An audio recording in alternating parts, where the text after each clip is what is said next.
All right. Well, welcome everybody. We've got some new friends from UMass Department of Neurology. They reached out. They're doing presentations and a little bit of a circuit on strokes and TIAs. I'm going to turn it over to them and have at it. Thanks, guys. Yeah. Good morning, everybody. Thanks for having us here. My name is Kelsey Donahue. I'm the stroke nurse navigator at UMass Memorial Medical Center. I work with the neurology stroke team there, along with my colleague here, Carolyn Griffin. She works in a very similar role. Yes, hi, I'm Carolyn Griffin. I work, as Kelsey said, as a stroke nurse navigator too, but I work specifically with people who have Medicare. So I help them after when they have a stroke and they go on, and for the 90 days after they're discharged, and as I said, when Medicare is their primary insurance. Yeah, so a little bit about stroke nurse navigator. So we work closely with the neurology stroke team at UMass. We follow patients that come into the hospital with a stroke diagnosis. So when they present to the emergency room with a stroke or TIA, that's when we get notified, and we kind of follow along while they're in the hospital. We communicate very closely with our stroke doctors that are taking care of these patients, and we might meet with the patients and provide additional education throughout their hospital stay. We kind of act as a liaison or support system for these patients. After going, having such kind of sometimes very traumatic diagnosis. So we help them along their hospitalization, and then we continue to help them after hospitalization. And I think that's a little bit of a newer thing for hospitals to do, is to really, instead of kind of giving people the boot at the end of their hospital stay, is to really follow them after the hospitalization, where patients really have sometimes the most questions, concerns, or problems that may arise, so we kind of help in that avenue. So yeah, we'll get started. Our presentation is on stroke and transient ischemic attacks. So I just wanted to have a hand if you guys, or if anyone's familiar with what strokes are, or maybe has had experience or knows somebody that has had a stroke or TIA. I want you to raise your hand. Okay. That's good. Hi, folks. Hi, how are you? So hopefully everyone has a copy, of access to a copy of this, but so I'll get started here. So this is on understanding and preventing strokes and transient ischemic attacks. So looking at these two pictures, strokes are also called cerebral vascular accidents. So that's the same thing as a stroke. You might hear that if you were in the hospital, a cerebral vascular accident or a CVA. So primarily there are two types of strokes that can happen. The first and the more prevalent of the two is ischemic strokes. So an ischemic stroke is when a blood clot travels to an artery either in the neck or the brain, and that clot can block that artery where there's not enough blood and oxygen and nutrients going to a particular part of the brain. And when that happens, that leads to neurological symptoms and is considered a medical emergency. So that is what happens during an ischemic stroke. A hemorrhagic stroke is another type of stroke. It's a little bit less prevalent than ischemic stroke. So ischemic strokes account for about 87% of all strokes. Hemorrhagic strokes, however, account for about 13%, but they're still very important to know about. Hemorrhagic strokes are when there's bleeding into the brain tissue. So sometimes that can happen for several reasons. Some of the more common reasons that you can have blood into the brain tissue is from an aneurysm, for example, an aneurysm that ruptures. That's kind of like a little outpouching, abnormal outpouching on a blood vessel, and that can rupture and cause bleeding into the brain. There's also different things like vascular malformations that maybe somebody is born with or develops, and those areas of the brain, sometimes they can't take as much blood and oxygen as the other parts of the brain, so those blood vessels can kind of weaken over time and lead to bleeding into the brain. One of the more common risk factors for a hemorrhagic stroke is high blood pressure.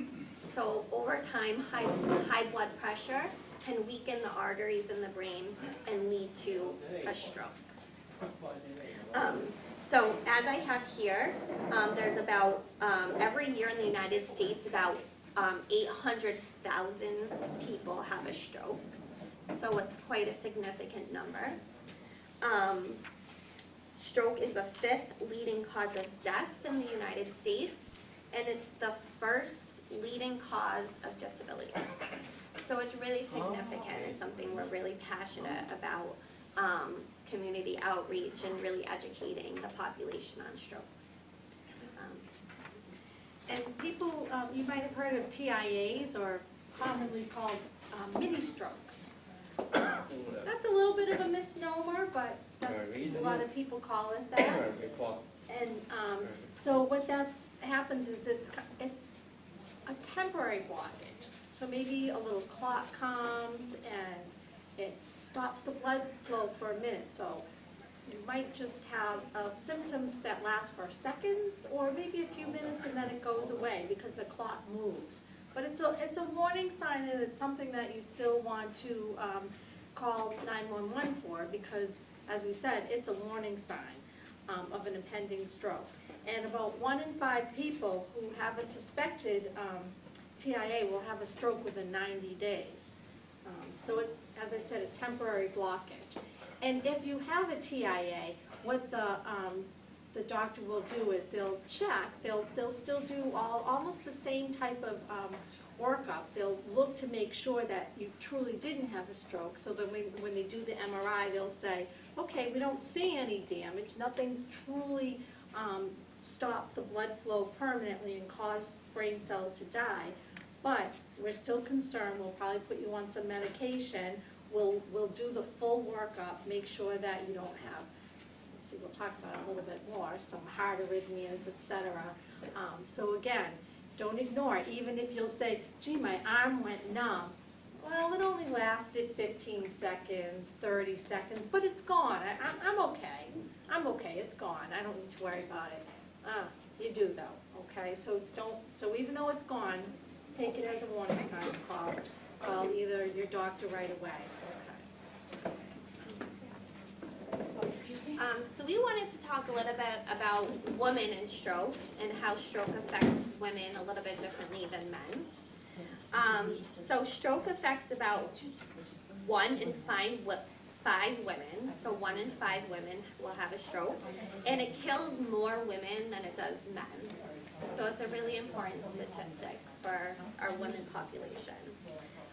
Stroke, I think this is a very surprising statistic, is stroke kills twice as many women as breast cancer.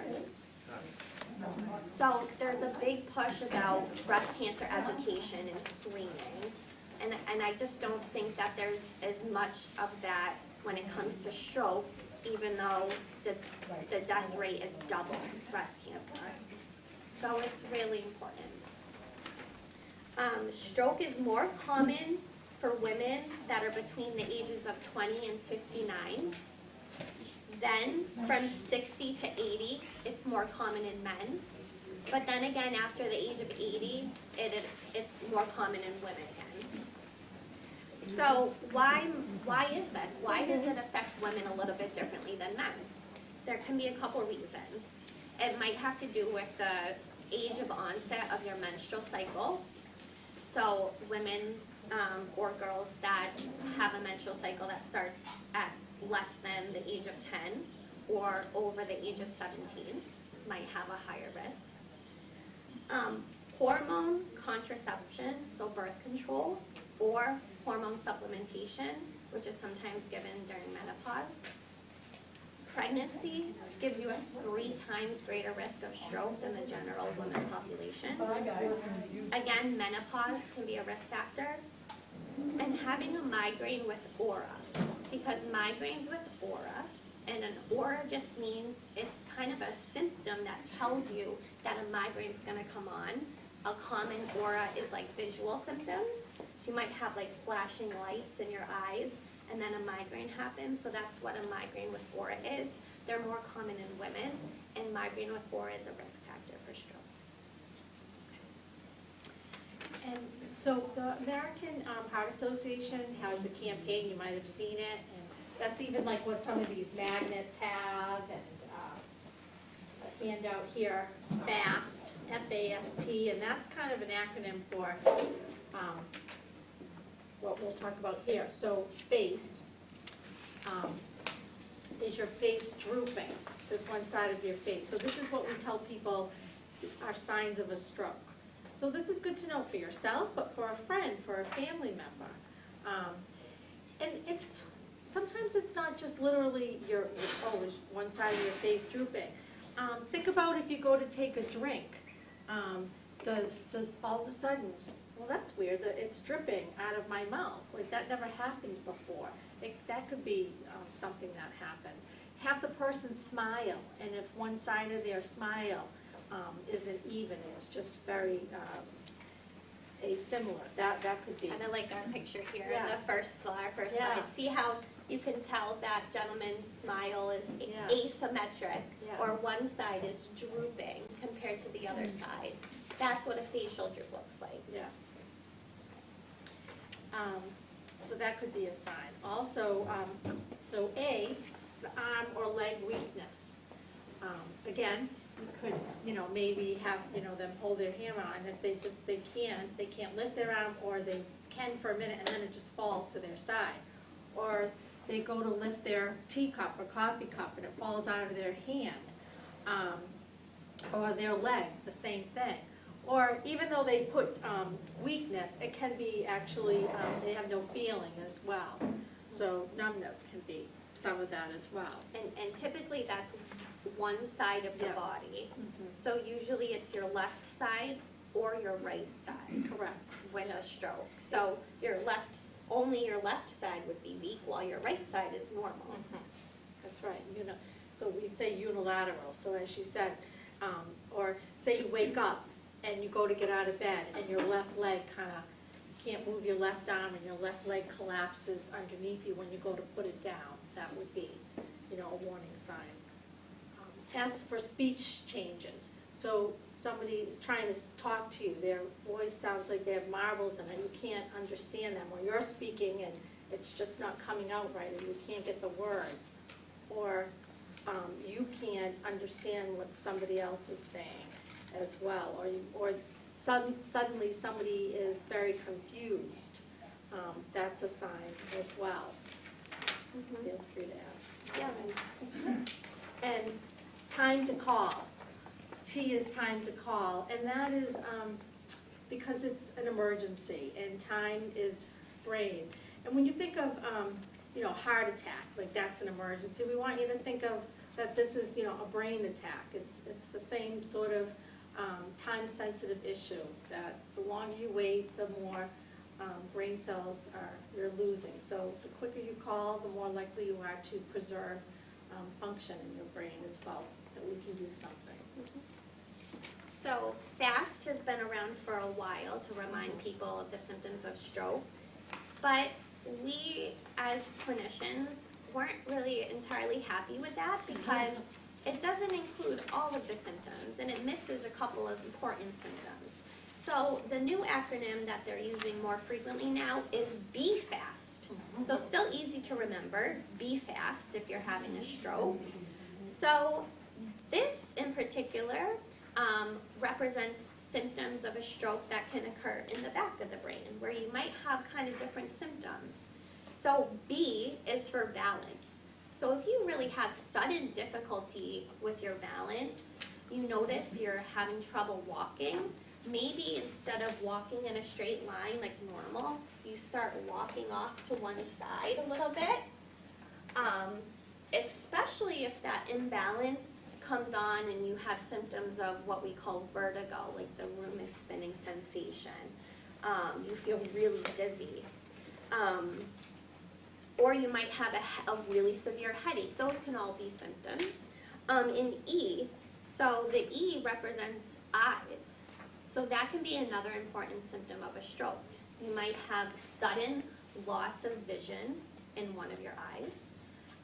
You might notice what looks like a black curtain coming down over your visual field, where suddenly you can't see. You might also notice that suddenly you're seeing double. So if you're looking at your friend and you start seeing two of them all of a sudden, that can be a significant warning sign of a stroke. So the take-home message is if these symptoms come on suddenly and you're like, whoa, what is this? Something's wrong, that's when you call an ambulance and you call 911. And I know that sometimes people hesitate to do so. They hesitate to come into the hospital. And we're gonna go a little bit into why that's important. But let us be the judge. Let us determine if this is really a stroke or what's going on.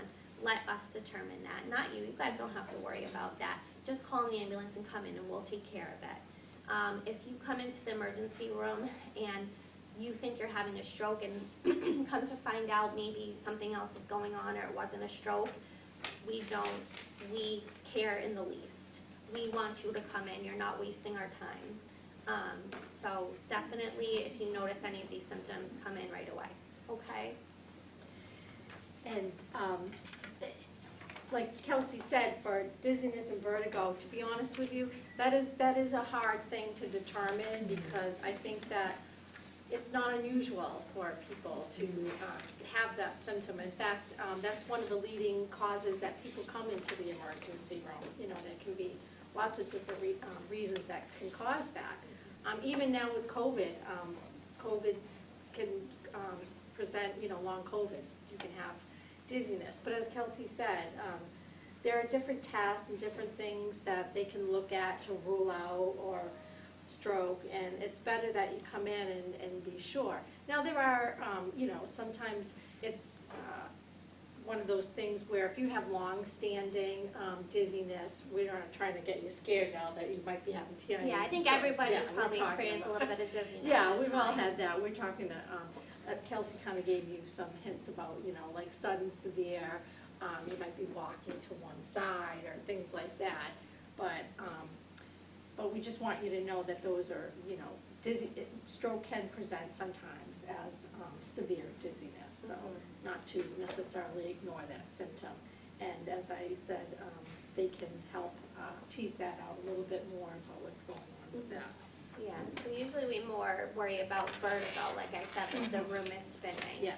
But that's a common symptom in and of itself. There is a diagnosis, it's called benign paroxysmal positional vertigo. It's a very benign disorder. It causes vertigo for a lot of people a lot of times. But if it's something you've never had before, right? You've never been diagnosed with that, again, let us be the judge and come on into the hospital and we'll check you out, okay?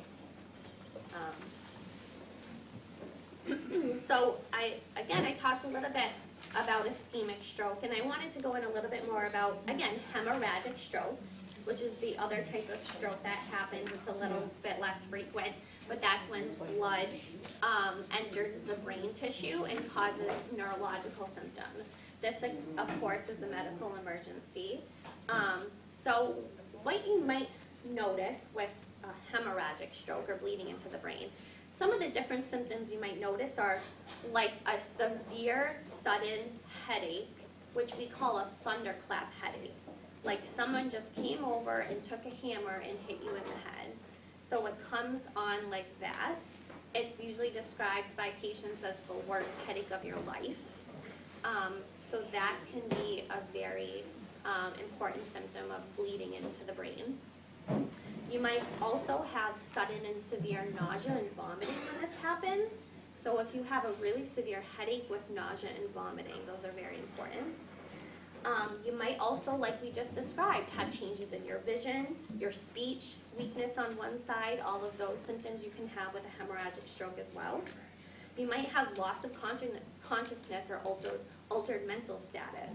If you notice you go home and you check on your spouse and they're not acting right and you don't quite know why or what's going on. Sometimes patients present with a new seizure. Of course, I think for the majority of people, if you have a new seizure, witness someone having a seizure, I'm sure you would call the ambulance, but sometimes that seizure can be brought on by bleeding into the brain tissue. So there are different types of hemorrhagic strokes. One of them is a subarachnoid hemorrhage. That just means a certain part of the brain that the bleeding goes into. It's between the brain tissue itself and the skull. So that space in between there, and usually that's caused by a ruptured aneurysm. So that's very important, and people usually present with a sudden, severe, really, really bad headache. There's other types of hemorrhagic strokes, like intracerebral hemorrhage, and that just is a fancy word of saying bleeding into the brain tissue itself. And that can be caused by some different disorders that are a little bit rarer, but one important cause is from high blood pressure or hypertension. So a lot of times when we see bleeding into the brain tissue, we notice that patients' blood pressures when they come in are sky high, 180, over 200. So very high blood pressures. And usually that happens over time. Patients' blood pressures go uncontrolled, and then they present to the hospital with a hemorrhagic stroke. So even though it's less common than an ischemic stroke where a blood clot blocks an artery, this is still a very important thing, and we see this quite frequently, unfortunately. So. And why, this was interesting that we looked at, why seek help immediately, because statistically, for every second that you wait, you age 8.7 hours. For a minute, you age 3.1 weeks. For every hour, it's 3.6 years. And then every stroke, you age 36 years, your brain tissue, that is. So that's why we really keep saying time is brain. And luckily, my colleague, who I've been a nurse for almost 40 years, but she has not been. So when I've been a nurse for that long, there wasn't anything really that you could do when you had a stroke. But times have changed, and so now the good news is, now like we've had all this doom and gloom, the good news is there's so much that can be done, and that's why we say time. So that's what we want to talk about next. Yeah. What we do when you come in.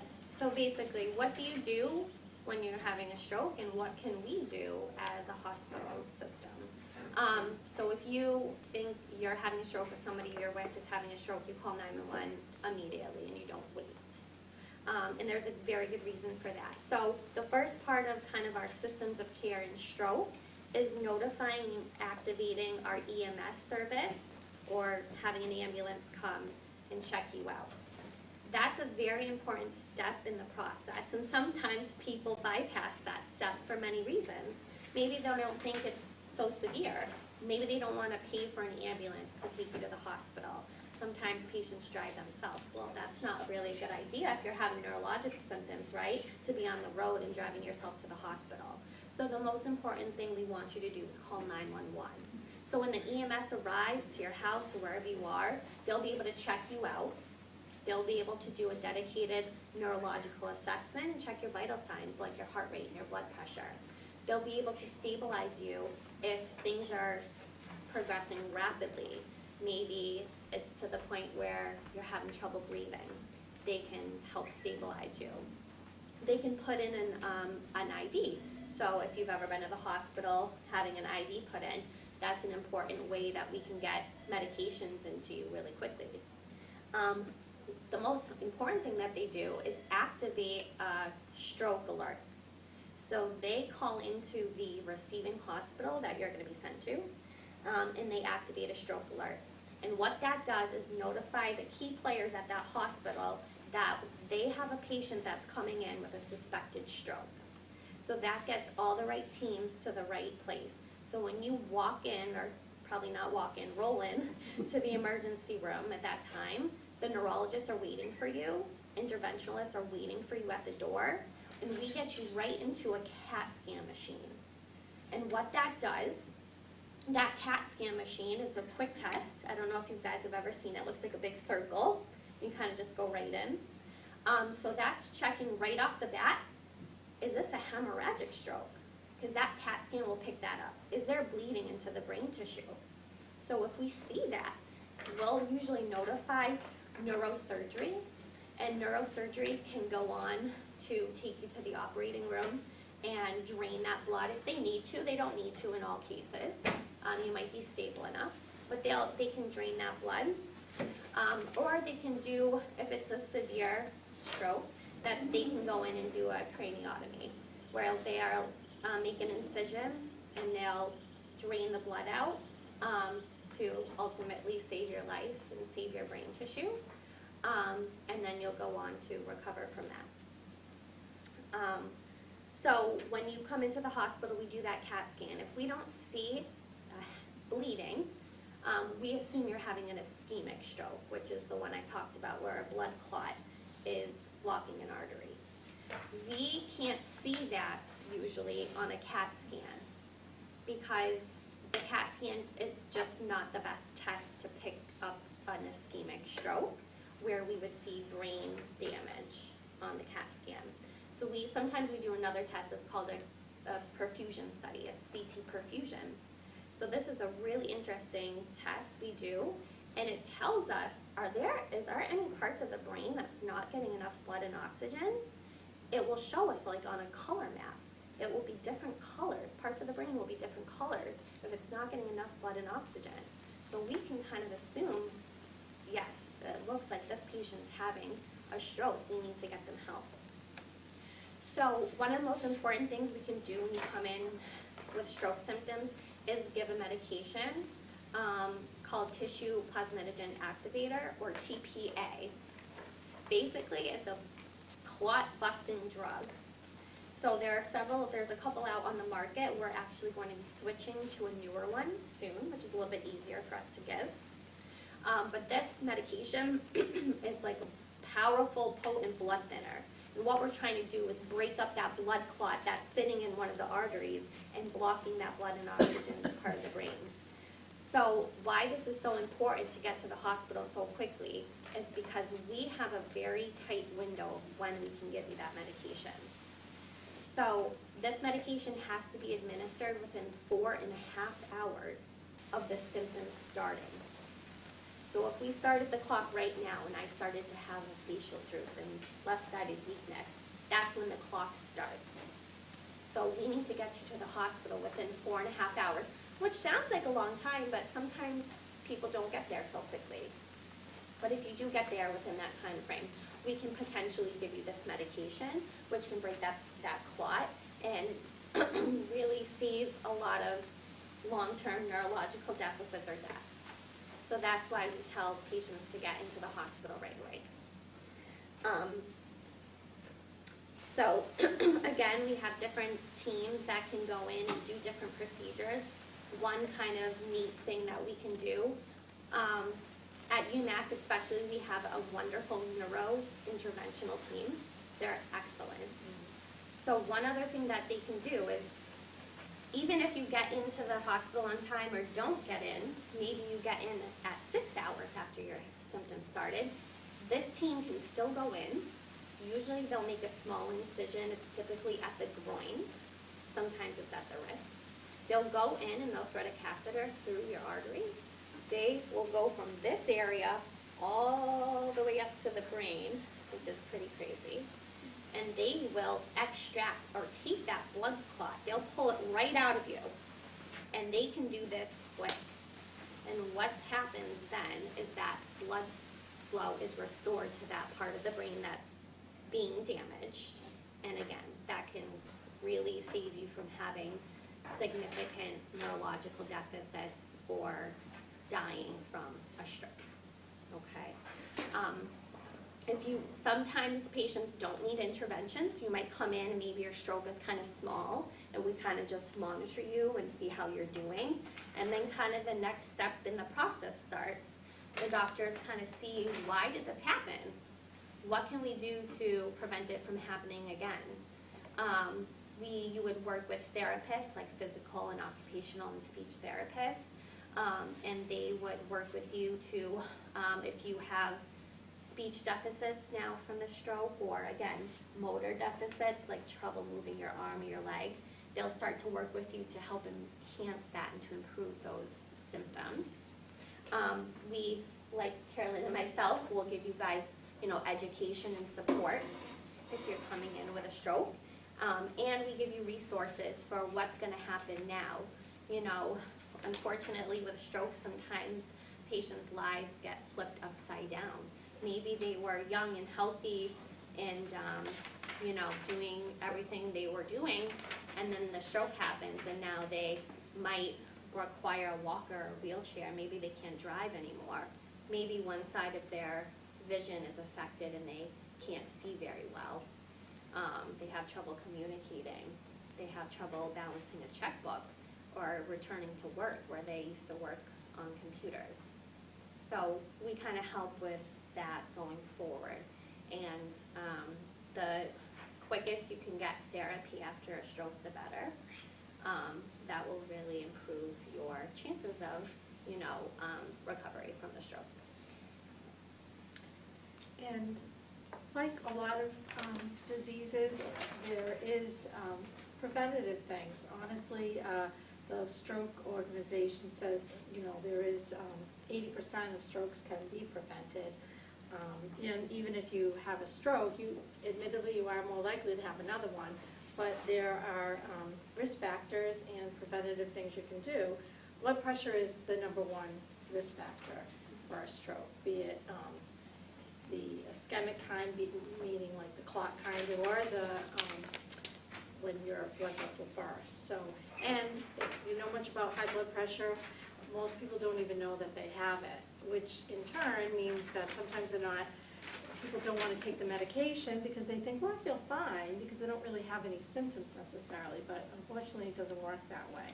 So I hear that actually you are lucky to have access to a nurse here too, that comes, so you can take advantage of that and make sure that your blood pressure is in good control. Even if you're on blood pressure medication, you can still have it checked, because sometimes you need an adjustment in your blood pressure medication. And sometimes at the doctor's office, people it's not always the best time to have your blood pressure check. It may be falsely elevated, so this might be a better test of your blood pressure, or do it at home. And heart disease, of course, so we're talking overall heart disease. So how do you affect that? Again, blood pressure. A healthy diet. What do we mean by a healthy diet? Plenty of fresh fruits and vegetables,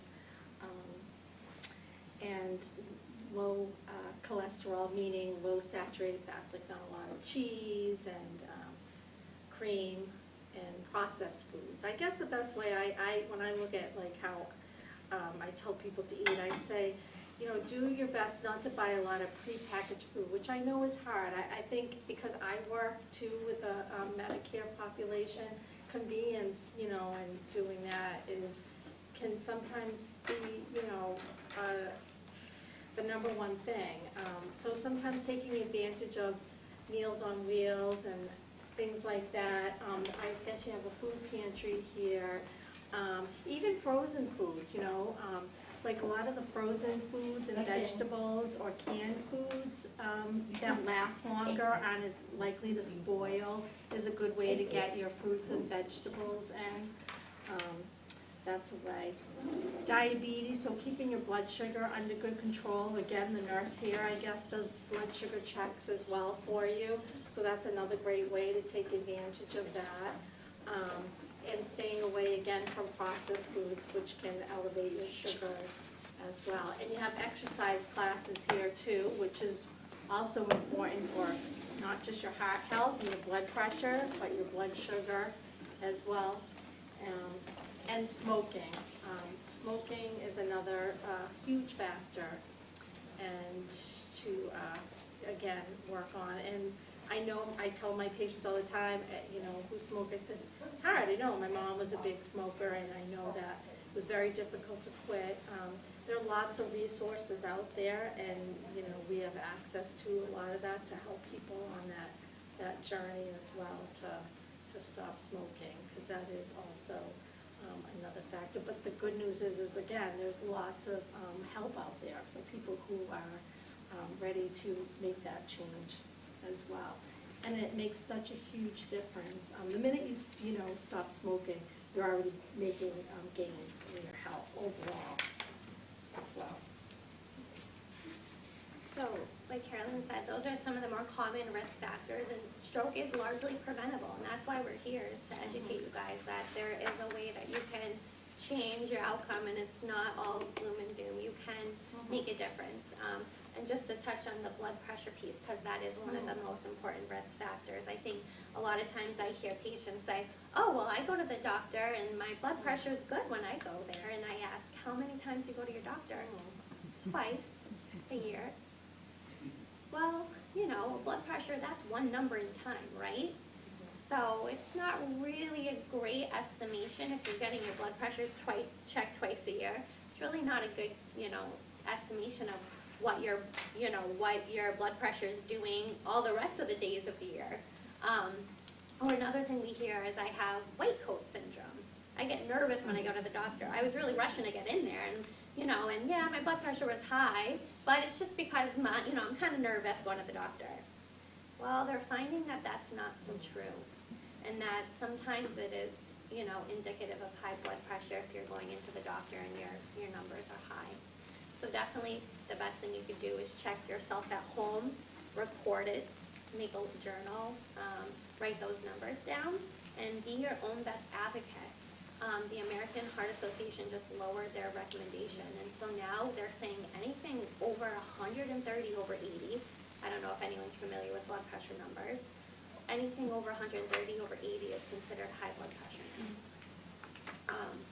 So it's really important to check yourself at home, take your blood pressure medication, ask your doctor, is this medication enough for me? Do I need to do something else? Lower your salt intake. So excess salt can raise your blood pressure. So again, those processed foods, frozen foods that have a lot of sodium in it, sometimes canned foods have a lot of sodium in it. You're just gonna have to be mindful of that. Another important risk factor for stroke is atrial fibrillation. Has anybody heard of that before? Anybody has atrial fibrillation? No? Okay, it's kind of surprising. It is kind of popular. It's more prevalent in the population after the age of 60. So I'm kind of surprised I don't see a hand, but that's great. So atrial fibrillation, it's an abnormal heart arrhythmia. So everybody knows that the heart sounds right? Like boom, boom, boom. It's very normal. There's a certain, 60 to 100 is a normal heart rate. Sometimes patients have this abnormal heart arrhythmia called AFib, and that can cause the heart to beat irregularly. Sometimes it beats faster than normal. Sometimes patients have no symptoms.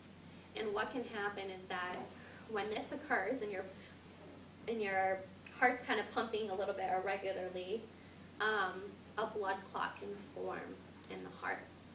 And what happens is that blood clot gets sent out in the circulation to the body, usually the brain, and it can cause the blood clot to block the artery in the brain, causing a stroke. So it's an important risk factor. So if you ever noticed a lot of heart palpitations, or you felt like your heart was beating irregularly, like it's not doing that nice boom, boom, maybe you hear boom, boom, boom, boom, boom, boom, boom, boom, maybe you hear that. Maybe you're just not feeling well, you're getting some chest pain, definitely just let your doctor know if that's the case so they could check you for atrial fibrillation. What we do for atrial fibrillation is we put patients on blood thinners like Coumadin or warfarin, Eliquis, to prevent a stroke from AFib.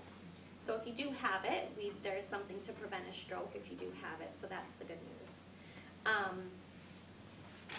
I think we touched on a lot of the other things. Diet again, heart healthy diet. Physical inactivity or being overweight is a risk factor for stroke, unfortunately. And high cholesterol, which I think we touched on too. The high cholesterol is a big risk factor for stroke.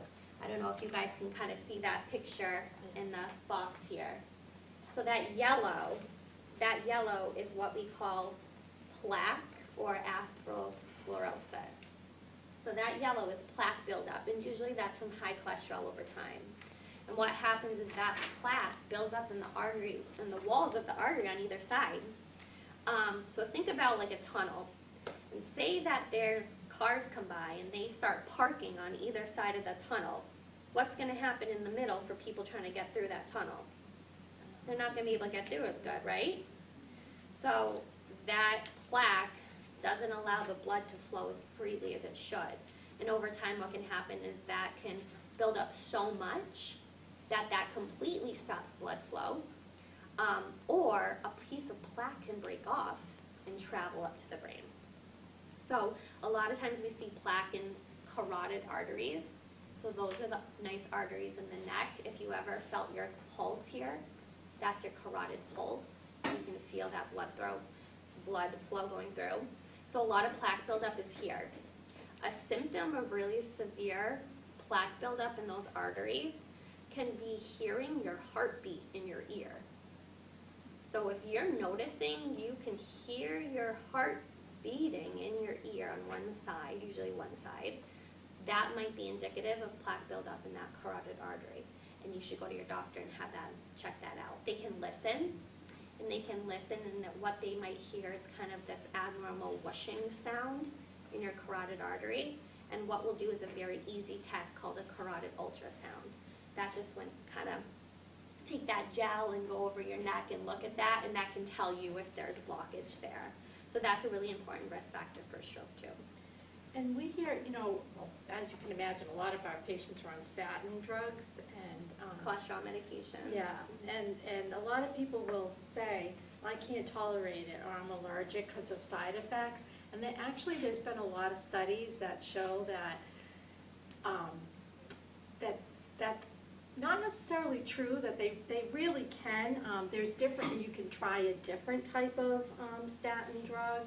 You can I actually had that problem myself, and what I did was I just lowered the dose, and then I gradually increased it again, and then I was fine. So, don't just stop it necessarily, or work with your doctor or provider to try it, because there's really, it's very unusual that you can't find something that would work. There's different drugs that can work for you. And not only is it good for your cholesterol, but it actually is helpful for cognitive functioning, for your brain health too. So, so I would encourage you for that reason as well.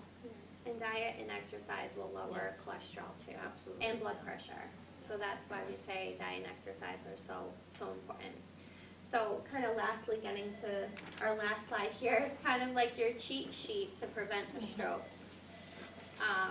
So I don't know if hopefully you guys can take this home. You can put it right up on your fridge. But this is kind of your healthy cheat sheet, things you can do for stroke prevention. So again, checking your blood pressure at home and trying to maintain that blood pressure less than 130/80. Eating a healthy diet. Avoiding smoking, drug use, or excessive alcohol use. Yeah.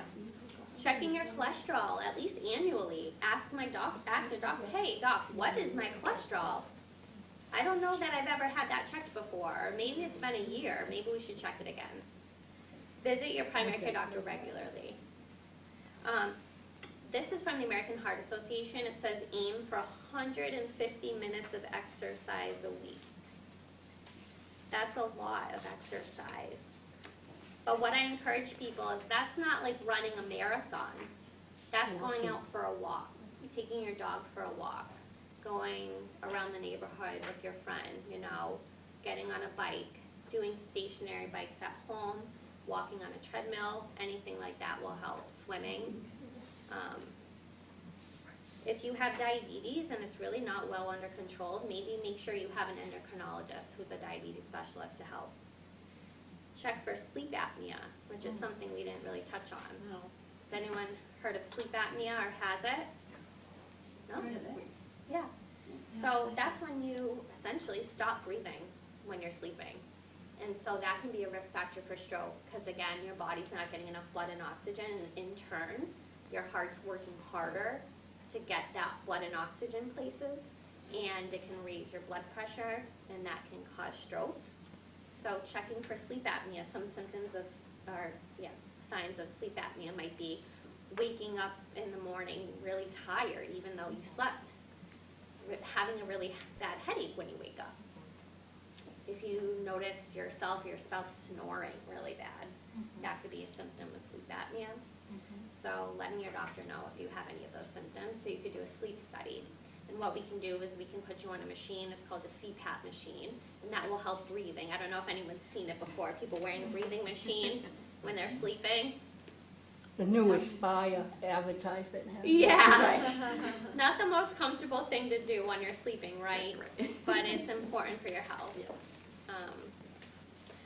Again, let your doctor know if you're having palpitations or an irregular heart rhythm. Taking your medications and blood thinners exactly as prescribed.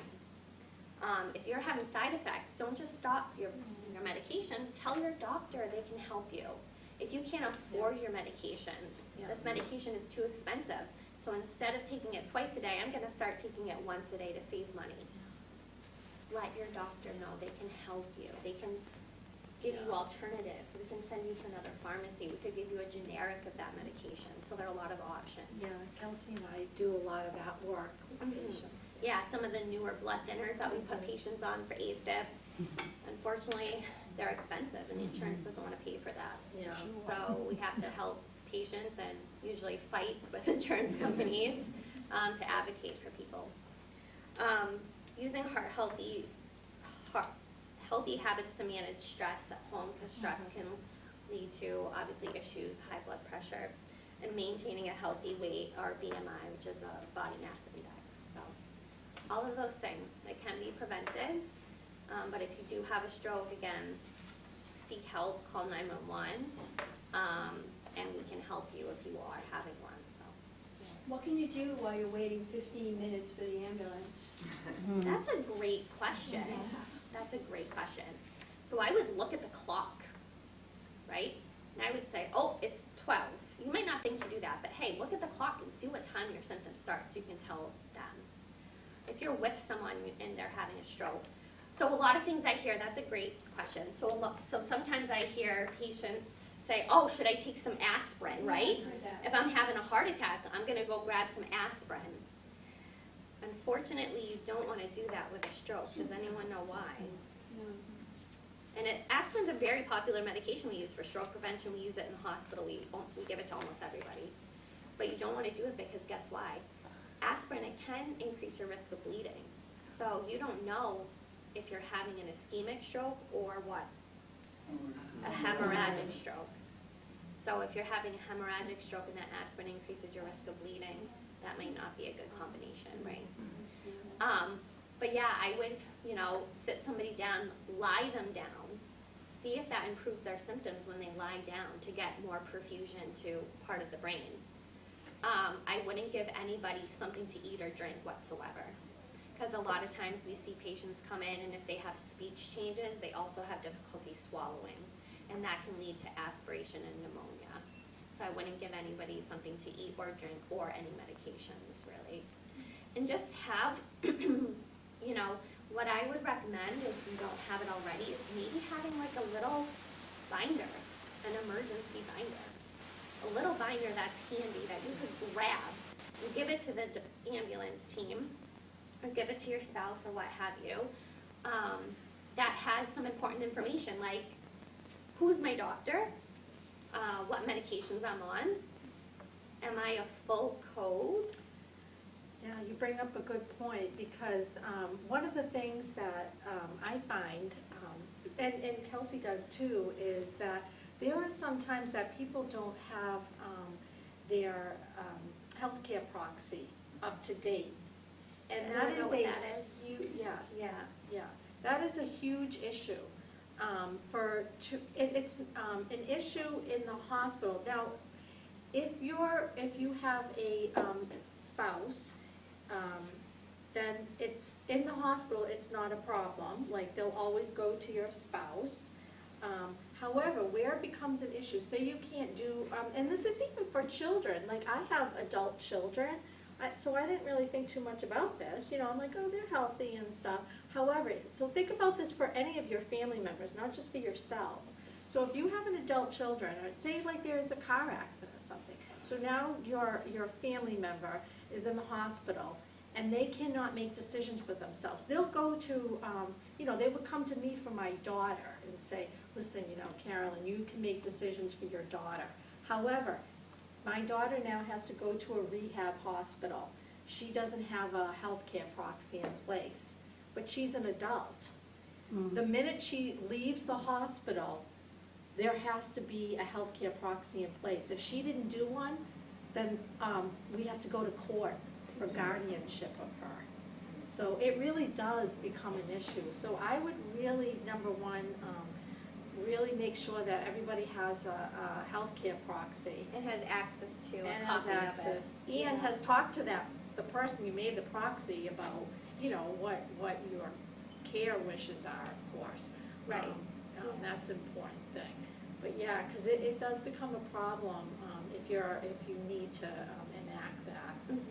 You don't want to be stuck in the hospital, because then if you do need all that stuff, rehab, like we talked about with stroke, in the hospital, they're there for acute care. They're not going to be doing rehab. They might go in and just, you know, do a little bit, but you want to get out of the hospital. You want to get rehab. You want to get moving and get the care that you need to get back to as much community as you can. So that becomes a really big issue. Yeah, so just having those things in place before an emergency happens, and we never know when it's gonna happen. And, you know, I sit here and I can kind of guesstimate maybe the age of who I'm talking to, but strokes happen in the young too. 20, 30, 40-year-olds come in with strokes for different reasons sometimes. So it is an important thing to kind of make sure you have a healthcare proxy, or your doctor knows, or you fill out a form saying what you want your wishes to be. Do you want to be resuscitated in the hospital?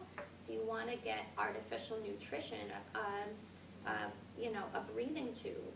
Do you want us to put a tube in your stomach to give you artificial nutrition and food? Making sure you have a form filled out that says those things, so that we as clinicians can do what you want. We want to do what you want us to do, you know. So, but you got to make sure that that's documented.